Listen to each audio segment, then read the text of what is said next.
Saiki ya lali le wong tuwa kok. Saiki wong tuwa ora lali. Gunung Cermen niku pundi no, Mbah? Iya, he? Gunung Cermen niku pundi? Gunung Cermen iku lho, Wetan. Sik. Gunung Cermen iku areng ngalor kono lho iku wetane iku, wetane iku. Wetane kono Gale Lapip kono kowe ora denger Gale Lapip. Nek kono iku Mas Cermen ngalor ngono tok ngubenge iki, tok ngubeng tok kene iki, tok mae iku mang kami tua Caribo iku ngisore mae. Iku ana wong sitok mentil kono lah mbeh. Wetane iku ya omah desa kabeh sak kono widul, tok widul kono desa anjen desa gedhe kok. Ngono anggere ana joget mlebu Tremek.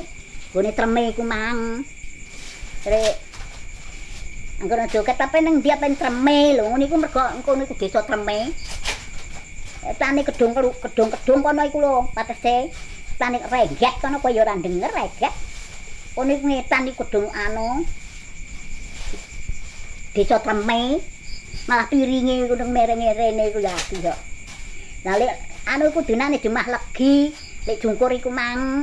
Lah terus maune lek kundangan iku mbok dinane apa wong kabumi kok. Apa ana bocah loro melok kundangan iku kok. Hati-hati kowe kacara tak gawe segara irengan. Aku katekan saiki katekan mbok ceblaki ngono. Lah iku mlebu Mbah Ngadang ngono piye jare? Iku njaluk mangan dekek mangan. Ya iku sing slamet mara rene iku. Gek biyen iku aku iku yo iku sing dongengane wong gek biyen. Lah sing mbok ana nipon ana barang aku roh dhewe nganti nglakoni. Ngono, ana nipon ana londo perang mbekne iku. Sentara iku mara dhewe kene. Iku aku sing roh dhewe. Ana apa PKI. Lapis ben gak mblobok sakake. Niki lho. Nah, apa mataku blobok. Nggih. Anten motor recek kok, to? Nggih ben padang. Anten wis. Lah nek recek ini ki jero tulisan kok, to? Mbok tulisan iki denger. Mbok kon nulis jenengku ya, Enjo. Saiki kuwe lho. Tulisan Jawa sana. Mbok kon nulis jenengku ya, Enjo aku. Lah nek anten mataku sing recek cek lah ngawas kok. Napa jero kok. Nggih. Mbok kon ngadio ya, Enjo nak isit, nak ra isit ya ora. Lah piye nek sithik saitik ya saitik lah mbok kon ane mbok tuki Quran kene bae tak iling-ilingane ya denger sithik-sithik name. Anten wong gek biyen ora ana wong ngaji.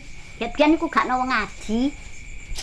Wis gek cilikku ku blas ora ana ngaji nyandang wae ra ono kok ngaji dirasakno.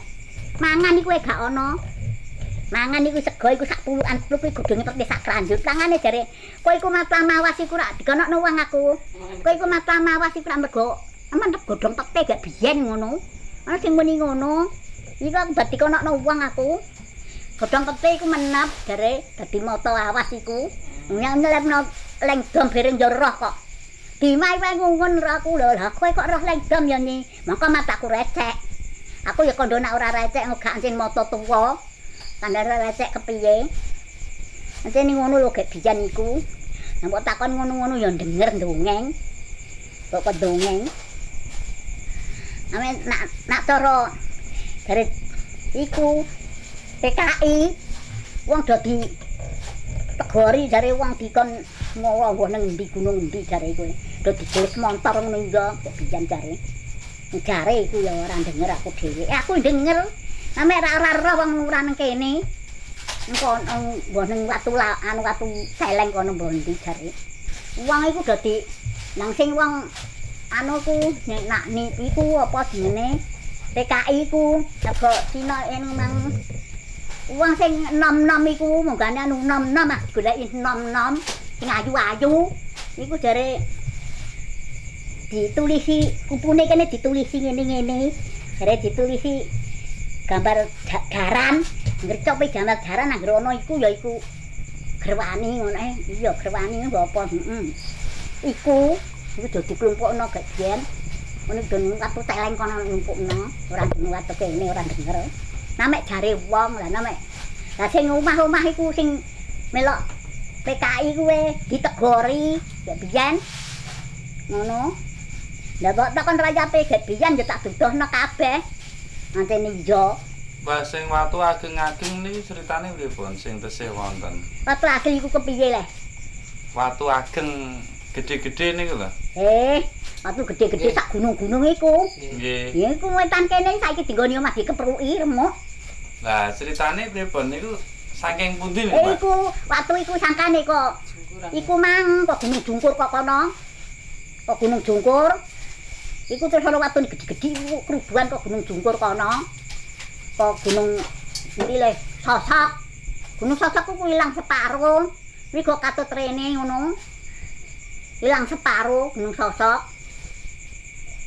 Iku ilang separo ku anune.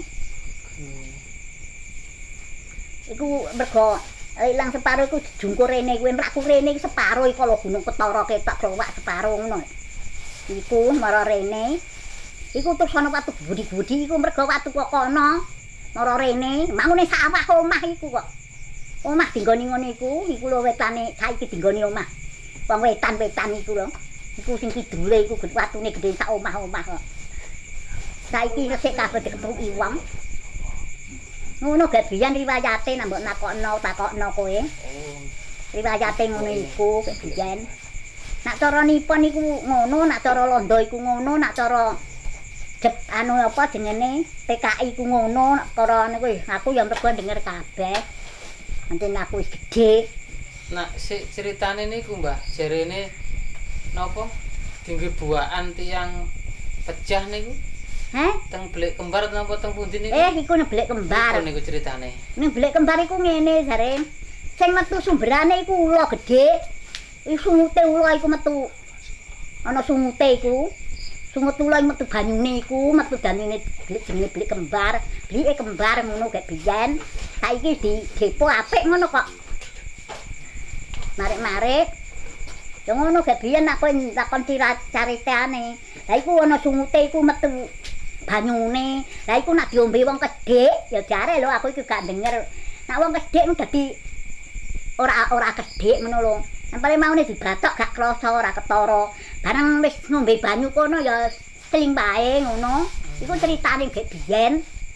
Ngono kuwi. Aku anten ya wis denger kabeh kok ngenteni asale aku lho. Wis cilik no nipon iki wis aku wis gedhe. Nah, kanca-kanca sak banjarane jenengan riyen sinten mawon, Mbah? Aku kene iki ngono iki mang loro. Nggih sinten? Ambek Dim. Mbah Dim. Heeh. Lah Dim yang ngono kupinge jublek kaya aku. Nek ora banter gak krungu. Iku critane Dim. Iku bare aku, banjar aku sekolah ya bareng iku. Mang loro iku. Kene. Nake Dim ya ora krungu apa-apa blas iku. Jak gunemane ya ngangong ngono jare namek kene kaya aku roh ya gunem anu. Saiki aku rene tak takoni. Kowe kok awan. Gombal iki meneh ya malah duneni ngono iku aku kowe. Iku guyu karo mbok diguyu aku. Guyu aku iku mang. Iku anu dijarani gombal ngono. Kene iku lho rene iku takoni jare. Kowe kok awan tak ora ngono. Kowe kok awan. Gombal iki meneh kok takon wong ngono iku bali nyauri piye. Dalam jare. Awang nang ni cuma ring ngono iku ndak. Lah iku bare aku nak takon aku. Berarti gunung-gunung sing dingge perang riyen pundi mawon? Gunung perang iki ya Gunung Rapah ya. Gunung Rapah, Gunung Nganten ya. Gunung Nganten ambek Kepah, Gunung Kepah iku lho Rembaban. Lah landane ku Iwak Ratan.